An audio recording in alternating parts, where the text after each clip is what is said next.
अंजू और मांजू ने अपना सारा सोना बेचकर गांव के लिए कुछ बड़ा करने का फैसला किया। दोनों ने मिलकर एक ऐसी लोकल ट्रेन बनवाई जो सड़क पर भी दौड़ सकती थी।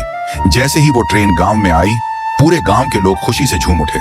बच्चे दौड़ते हुए ट्रेन में चढ़ने लगे और सबकी आंखों में चमक आ गई। अंजू और मंजू खुद ट्रेन चलाकर गांव वालों को शहर घुमाने ले गईं। ऊंची ऊंची बिल्डिंग, चमकती सड़कें देखकर गांव वाले हैरान रह गए। सब लोग खुशी से बोले, हमारी दुनिया ही बदल गई। सच्ची खुशी वही होती है जो सबके साथ बांटी जाए। लाइक और सब्सक्राइब जरूर